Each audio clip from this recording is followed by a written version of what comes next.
Hello there, Phil Govan with Axiom Mortgage Solutions. I'm the Director of Client Engagement. Thanks for joining us here today. I'm Eurosmart Quick and I'm a real estate agent with the Redland Real Estate Group. And Phil, thanks for having me over today. Hey, not a problem.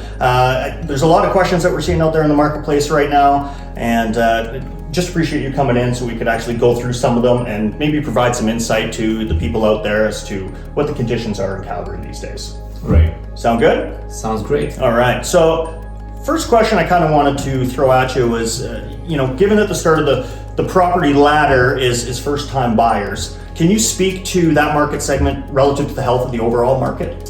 For sure, right? Well, first-time home buyers are really a huge part of overall buyers out there, right? There is some national stats that shows that among all of the home buyers, first-time home buyers are about 45% of the market. So it's a really big pool of buyers out there.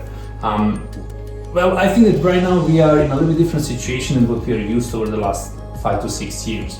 But overall, we are still in a really healthy housing market, and I don't think that first-time home buyers should be discouraged from getting into it. There's also been a kind of a growing sense that the bottom of the market is behind us. Mm-hmm. Can you give us some details around that? Are there still some great deals to be had? Well, we really hope that the bottom is behind us. Calgary Real Estate Board predicts that housing prices are going to rise for about 3% this year. Even Canadian Real Estate Association is even more optimistic, and they put the outlook out saying that house prices will rise for about 7% in Calgary. I think that is a little bit more optimistic than I think it will happen, especially when we speak about price increases.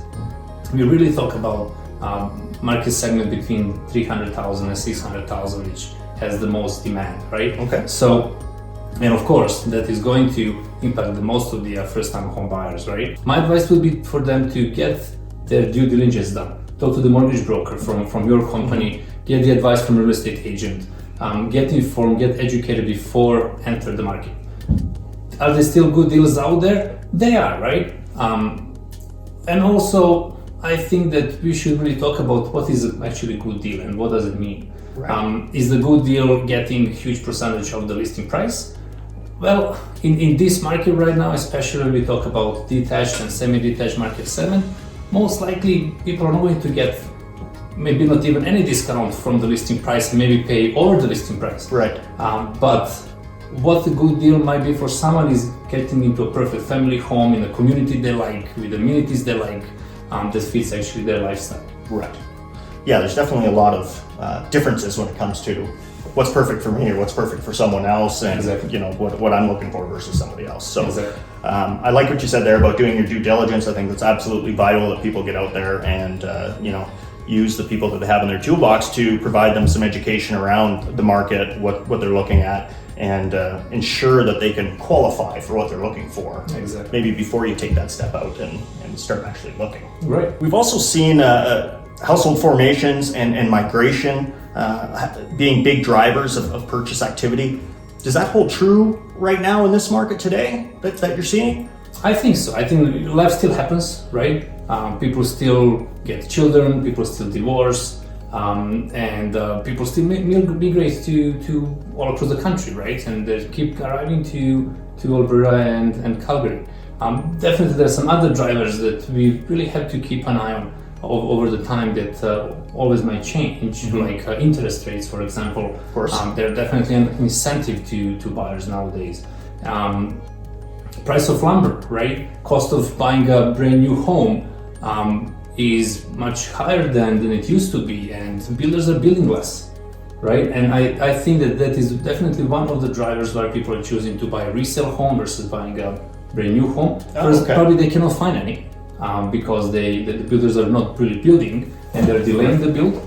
If you look at the number of building permits being issued last year versus this year, only month of increase was in January, which means they're going to start building sometime in future, maybe 6 to 12 months ahead, right? When new developments are being rolled out.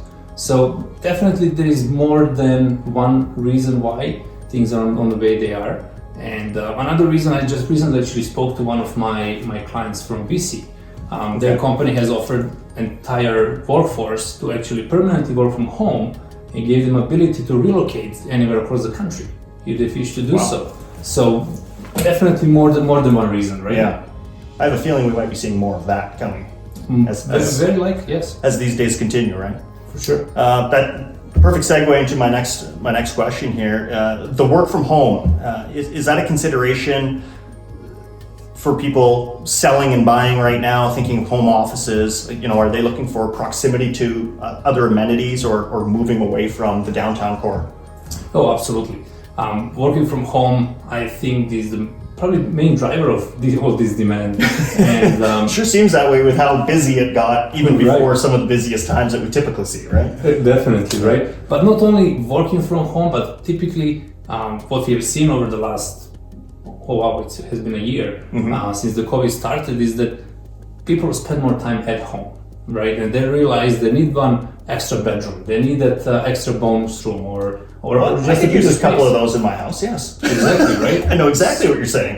Exactly. So definitely that working from home element and spending more time at home is definitely driving the sale. Again, another driver out there. Okay. Have you seen a rise in lateral moves? So somebody can kind of unlock the equity in their home, because what we've seen is, some people can't qualify for something maybe a little larger that they would like. So they're just trying to find a space that's maybe just laid out differently. But being able to pull that equity out of their current home and do what they can with that. Are you seeing more of that, or? Definitely a little bit more, but I still see more people actually upsizing or downsizing rather than just changing the layout. Right.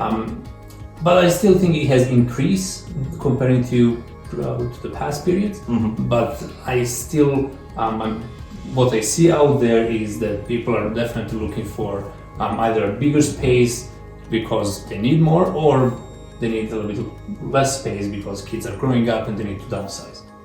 Interesting. Okay. Yeah. Right now, what is the biggest pain point that you have with the current market conditions? Right. Well, it depends from what perspective you're looking at it, right? If you're looking from the buyer's perspective, it is definitely lack of inventory out there. Properties are moving really, really quickly. We are in multiple offer situation almost every day that we're not used to that, right? And it's very emotional process to the buyers. Of course, yeah. They don't like it, of course. Another really pain point is, it seems that, and probably you know more better than I do about it, is that the lenders are becoming more stringent when it comes to the lending rules, and they're tightening up their rules right now, and we see more people even being pre-approved. They don't actually get approved for mortgage at the end.